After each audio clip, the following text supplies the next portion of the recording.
Hello everyone, I am Tacit, and today I'm going to be going over the Gems of War event objectives for the Blighted Knowledge event in which the Herald of Blight is added to the game. So this is going to be a little bit of a tamer week between two very extremely busy weeks. Of course, last week we ended up having a lot of stuff with version 6.4, the new kingdom, with the kingdom pass, new hero class, all that. And next week we have quite a lot of new stuff as well. We have the main new feature of 6.4 coming in, the Legends Reborn. We're also going to be getting a mythic for the new kingdom as well, so quite a few things. However, this week all we really have going on is a Vault event weekend. However, there are some things with Desdaemona that end up coming in this week, which is actually from 6.3, not 6.4, where we finally get that weapon available, as well as the pet being a lot more accessible, even though it's technically been available. But let's start getting into that. So of course we'll start from the top and go with the troops, and then get into everything else, as well as teams all the way at the end, as we do.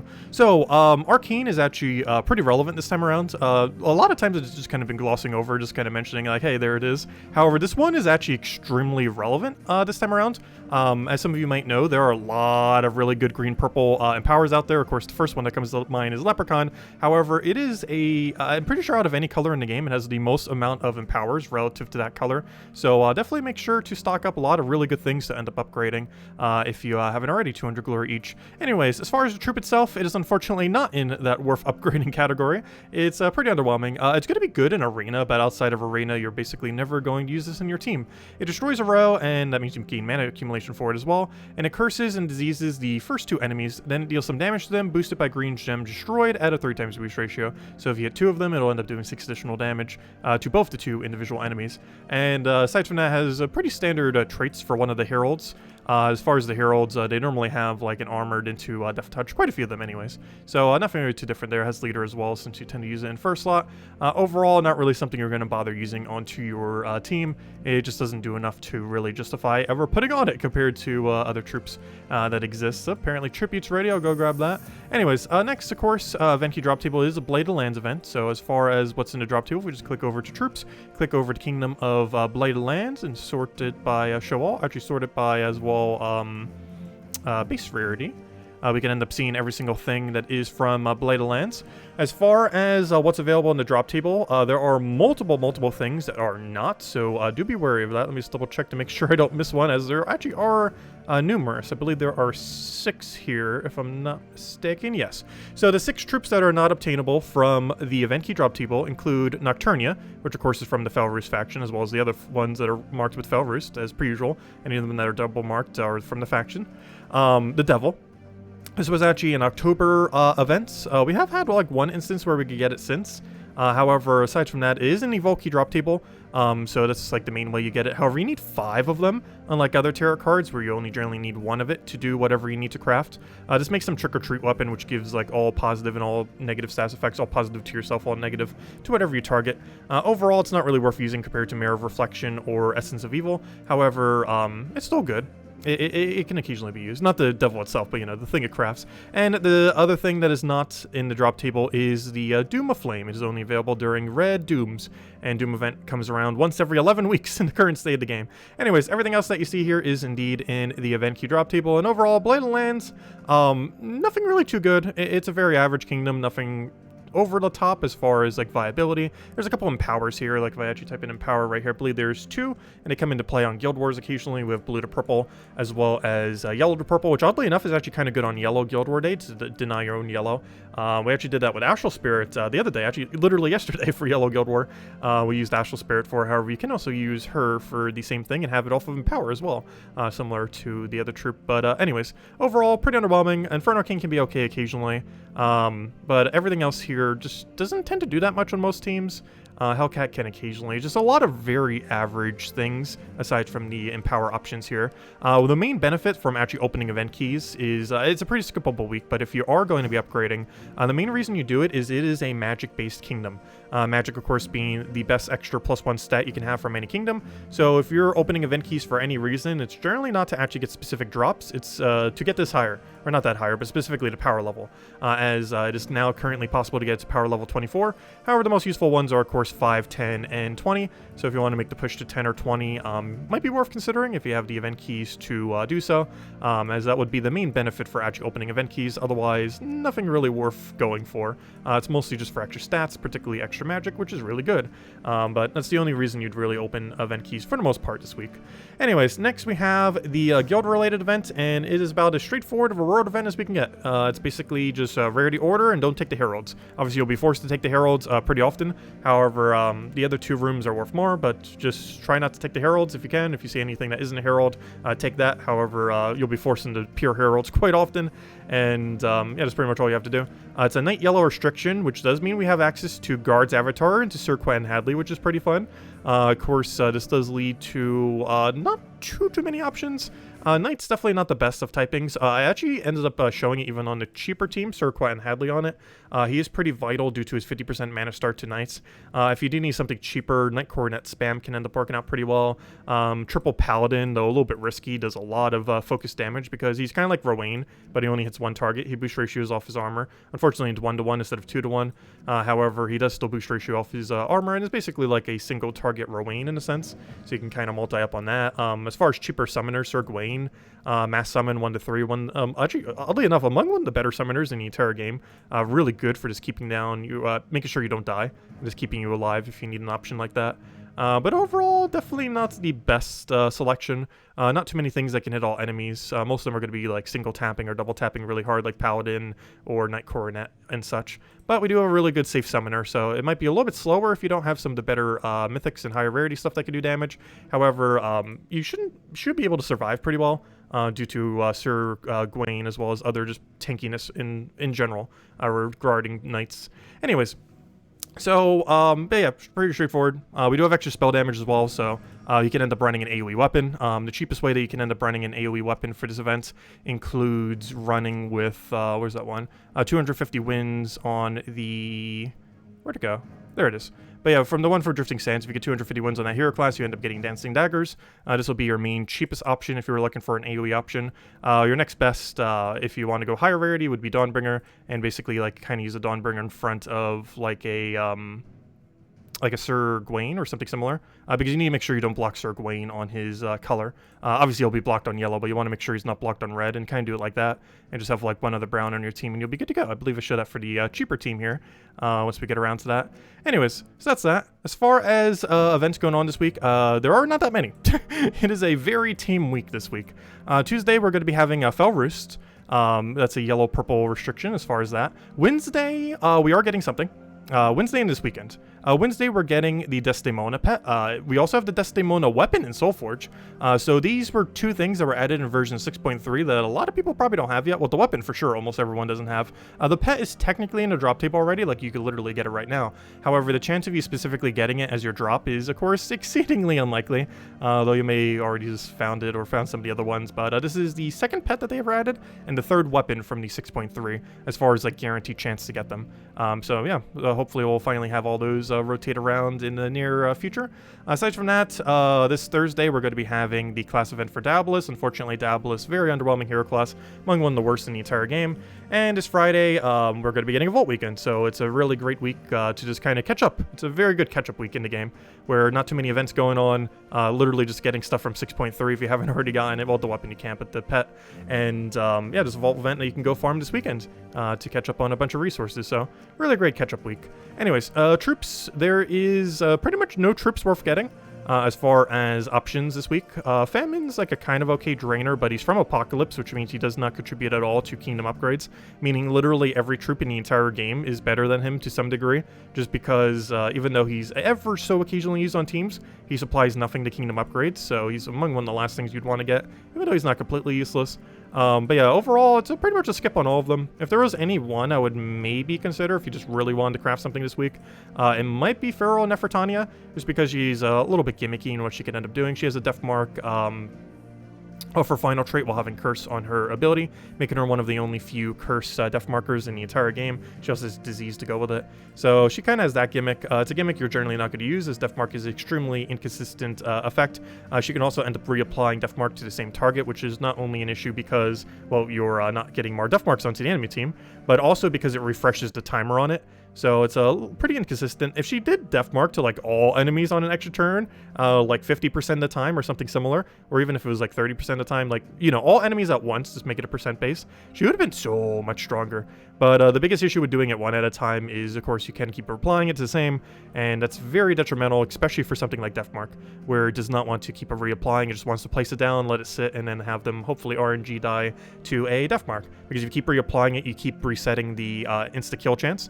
Death Mark cannot kill on the first turn it is applied, and this includes when you reapply it for whatever reason. I'm not sure why, but it does.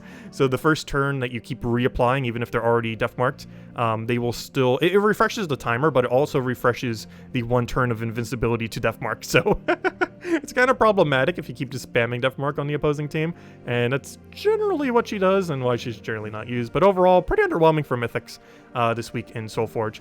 As far as weapons are concerned, they're also pretty underwhelming. However, there's one underwhelming weapon you probably want to get, as almost no one has this weapon. I believe it was like $5 or $10 money locked, and I believe if you were later in the game, you couldn't even get access to this, because I believe it only happens when you like first initially see it.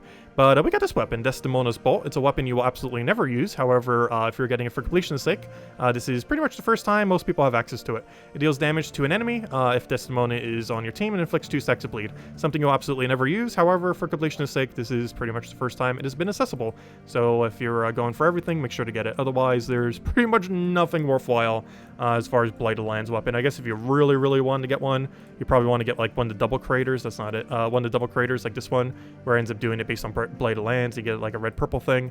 However, aside from that, there's basically nothing worthwhile other than just getting completionist stuff to complete out the kingdom, as of course a lot of stars to be gotten, and it's all for magic. That's pretty much everything when it comes to Blighted Lands. You're just getting it to get that nice juicy magic bonus permanently on everything.